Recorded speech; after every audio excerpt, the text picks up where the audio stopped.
Bismillahirrahmanirrahim. Assalamualaikum warahmatullahi wabarakatuh.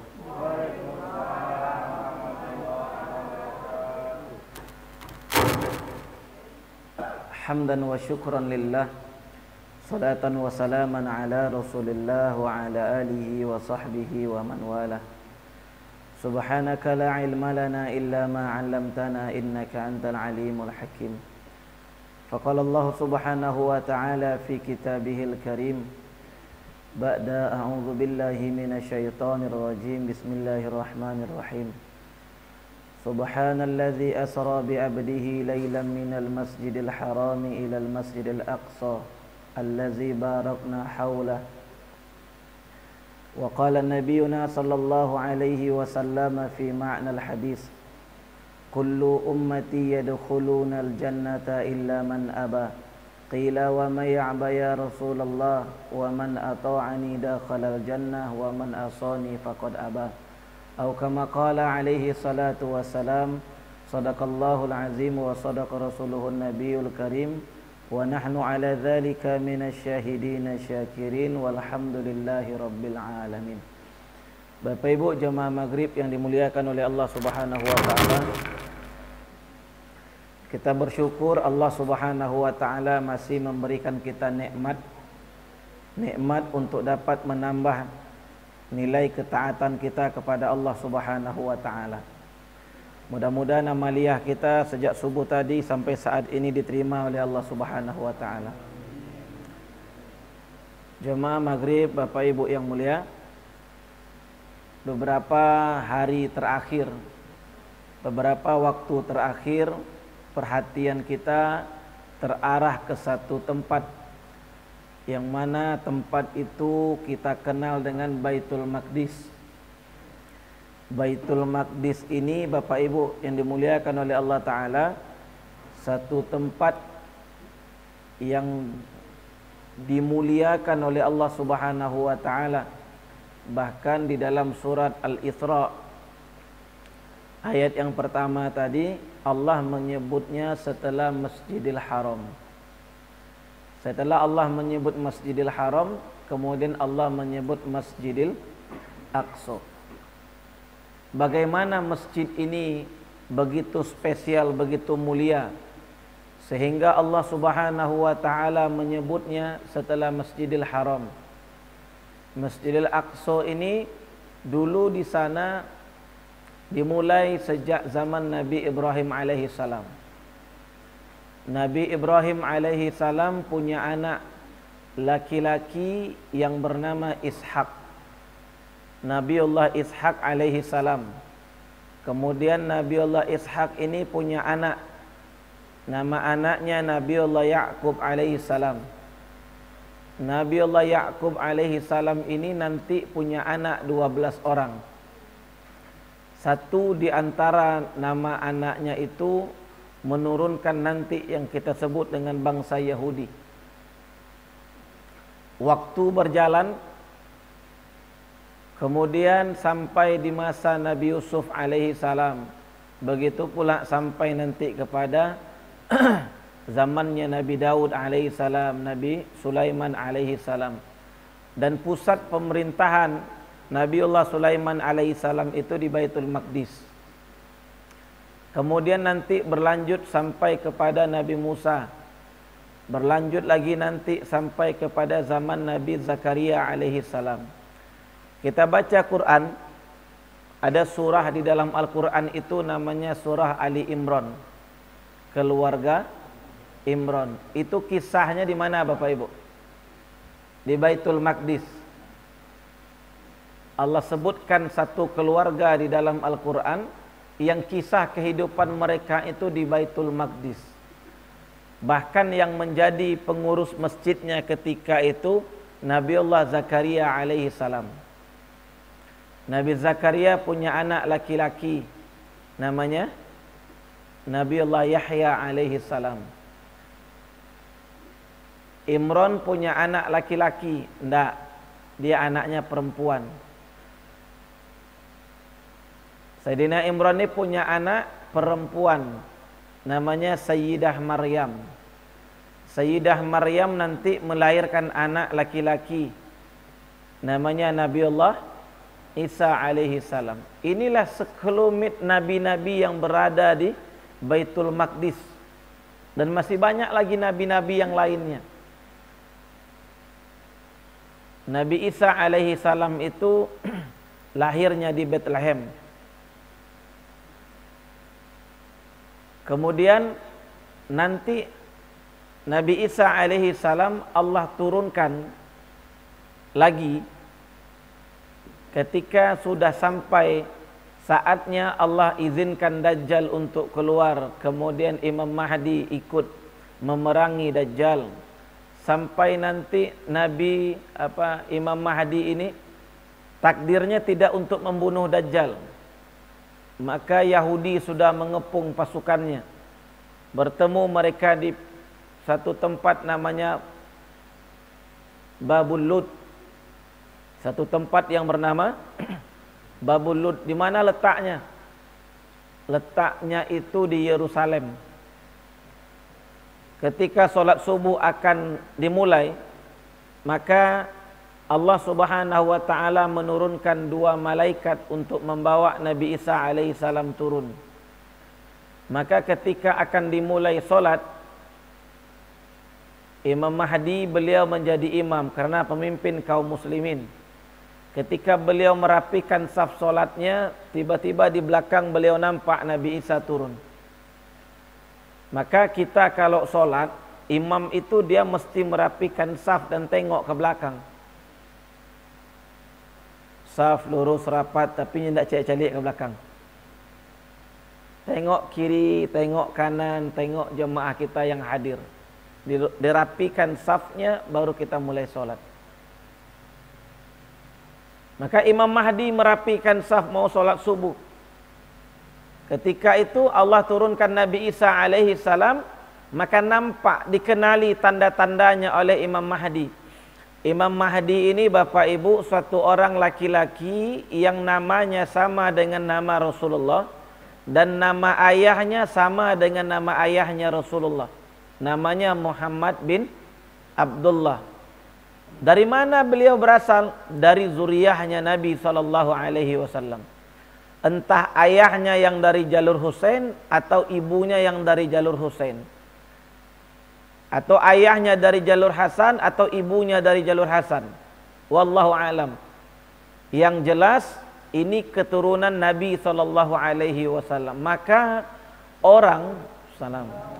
orang yang mengatakan keturunan Nabi tidak ada, maka mengingkari adanya Imam Mahdi ini. Hari ini dikatakan keturunan Nabi tidak ada, keturunan Nabi itu terputus. Jauh-jauh hari sebelumnya Allahu yarham Buya Hamka mengatakan, orang yang mengatakan keturunan Nabi terputus, ini orang tidak beradab kepada Nabi. Bukankah keturunan itu melalui jalur ayah? Kalau ayahnya tidak punya anak laki-laki, maka nasabnya terputus, habis. Tetapi manakala ayahnya punya anak laki-laki, nasabnya bisa diturunkan. Dikelawakkan yang diturunkan suku melalui ibu, nasab tetap melalui ayah. Tidak ada orang binnya bin ibunya, binnya bin ayahnya, bintinya binti ayah. Semua nasab terputus kecuali nasab Nabi. Semuanya terputus nanti nasab pada hari kiamat kecuali nasabnya Nabi. Dan semua nasab diturunkan melalui anak laki-laki kecuali Nabi SAW. Manusia biasa Nabi itu sifat jaiznya iya. Nabi makan, Nabi minum, Nabi punya istri, Nabi punya anak, Nabi sakit, Nabi bisa diganggu dengan sihir, Nabi bisa diracun. Ini sifat jaiznya. Sifat beliau sebagai manusia. Kan kalau kita belajar akidah dalam kitab Aqidatul Awam yang kita kenal dengan sifat 20, ada sifat wajib bagi Allah, ada sifat mustahil bagi Allah, ada sifat jaiz bagi Allah. Nabi juga punya sifat wajibnya, sifat mustahilnya juga ada, dan Nabi juga punya sifat jaiz. Sebagaimana kita manusia biasa, Nabi juga bisa. Tetapi Nabi itu punya sifat namanya khususiyah. Sifat kekhususan bagi beliau yang tidak dimiliki oleh orang lain. Bahkan nabi-nabi sebelumnya tidak memilikinya. Di sinilah istimewanya Nabi. Di sinilah spesialnya Nabi di mata Allah Ta'ala. Allah sebagai Tuhan memuji Nabinya. Bahkan Allah yang wak puji Ustaz. Allah itu kan Tuhan yang wajib untuk dipuji, yang pantas untuk dipuji. Allah sebagai Tuhan wajib untuk kita puji. Tetapi Allah yang wajib untuk kita puji itu memuji makhluknya. Kalau Allah sudah memuji makhluknya, maka kita tinggal mengikuti. Di beberapa surah di dalam Al-Quran Allah memuji Nabi. Wa innaka la'ala khuluqin azim. Di dalam surat Al-Qalam. Dan sesungguhnya engkau wahai kekasihku memiliki akhlak budi pekerti yang agung. Bapak Ibu, kita tahu Allah memiliki 99 nama yang kita kenal dengan Asmaul Husna. Di antara nama Allah itu Al-Azim, yang maha agung. Sementara Allah memuji Nabi Muhammad menyebut akhlaknya agung. Allah tidak malu, tidak segan memuji kekasihnya, memuji makhluknya menggunakan namanya. Allah sifati Nabi itu menggunakan namanya. Bahkan di surah At-Taubah, 2 ayat terakhir ketika kita baca sampai kepada ayat bil mu'minina raufur rahim. Ar-Rauf itu nama Allah, Ar-Rahim juga nama Allah. Allah menggunakan namanya untuk mensifati Nabi Muhammad. Bil mu'minina raufur. Nabi itu terhadap orang beriman sangat amat lembut. Senang Nabi terhadap orang beriman, lemah lembut Nabi kepada orang beriman. Ar-Rahim, sangat sayangnya kepada orang beriman. Allah memakai 2 namanya untuk memuji Nabi.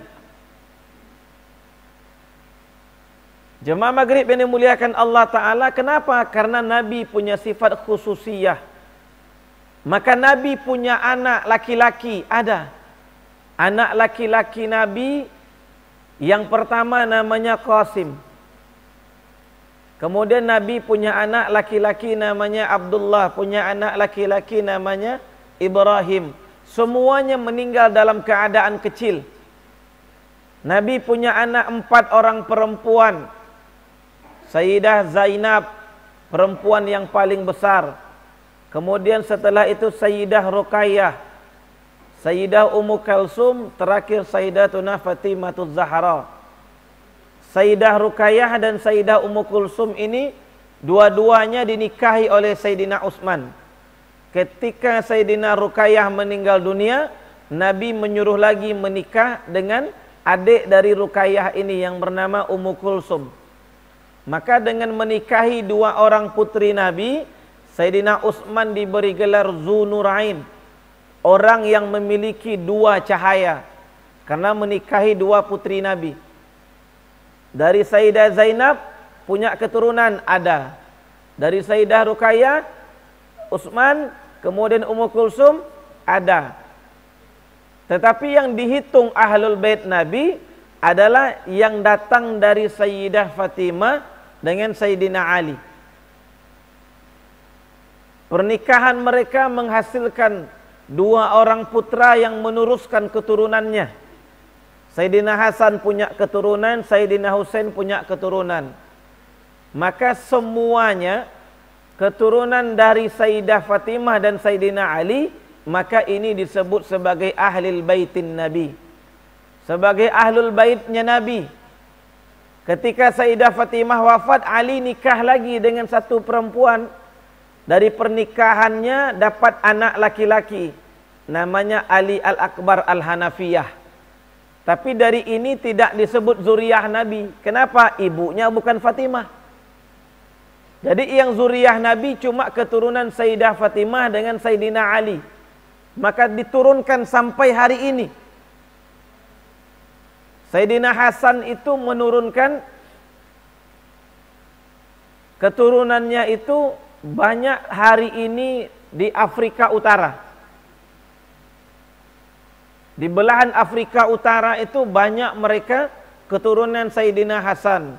Bahkan negara Maroko, sultannya itu turun-temurun semua keturunan Sayyidina Hasan. Sayyidina Husain hampir habis keturunannya. Ketika beliau dan pasukannya meninggalkan Madinah untuk berhijrah sampai ke Basrah, dimusuhi, pindah lagi sampai di satu tempat namanya Karbala, maka dikirim pasukan untuk membunuhnya. Semua pasukannya mati, dibunuh. Semua anak laki-laki Sayyidina Husain habis dibunuh. Tinggal satu, namanya Ali Zainal Abidin. Kenapa tidak ikut dibunuh? Beliau dalam keadaan sakit, dirawat di dalam tenda. Dalam dunia internasional, orang sakit tidak boleh diperangi. Perempuan tidak boleh diperangi. Itu sejak zaman dahulu begitu. Maka dengan tidak ikutnya berperang Ali Zainal Abidin, maka Sayyidina Husain punya keturunan semua melalui jalur beliau. Nanti beliau nikah. Dari pernikahannya itu beliau punya anak. Sayyidina Ali Zainal Abidin ini menikahi satu orang perempuan keturunan Sayyidina Abu Bakar. Maka dia punya anak namanya Muhammad Al-Baqir. Muhammad Al-Baqir nanti punya anak namanya Ja'far Shadiq dengan saudaranya Musa Al-Kazim. Nanti punya anak terus.